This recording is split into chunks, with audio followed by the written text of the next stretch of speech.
جناب صدر، محترم سامعین، مجھے آج اس معزز ایوان میں جس موضوع کو الفاظ کا خراج پیش کرنا ہے وہ ہے یوم آزادی۔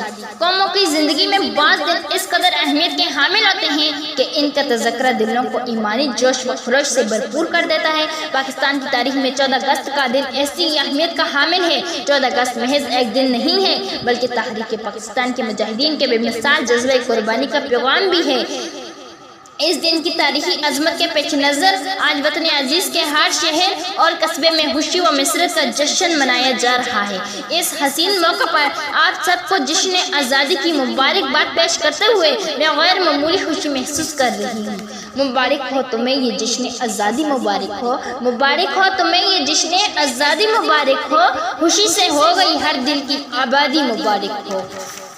حاضرین کرام، یوم آزادی کا لفظ زبان سے ادا ہوتے ہی تحریک پاکستان کے ولولہ انگیز دور کی یاد تازہ ہو جاتی ہے۔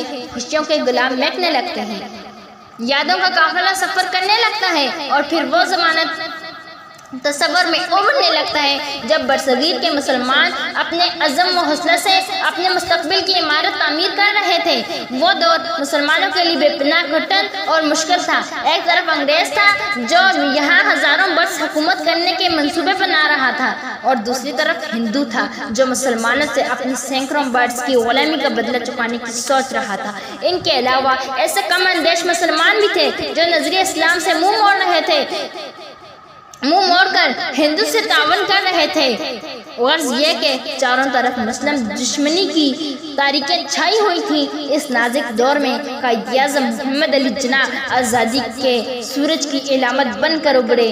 آزادی کا وہ سورج جس نے دیکھتے ہی دیکھتے غلامی کی تاریکیوں کا طلسم توڑ دیا اور آزادی کی روشنی سے ماحول جگمگانے لگا۔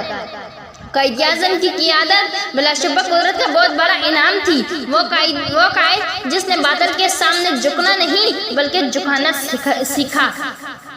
وہ قائد جس کے لوہے نے ہر لوہے کو تو کاٹا اور جس کا کردار صحیح معنوں میں مرد مومن کا کردار تھا۔ ایک ابر نور بہار فضاؤں پہ چھا گیا، ایک ابر نور بہار فضاؤں پہ چھا گیا، اسلام اس چمن کی رگوں میں سما گیا، اسلام اس چمن کی رگوں میں سما گیا۔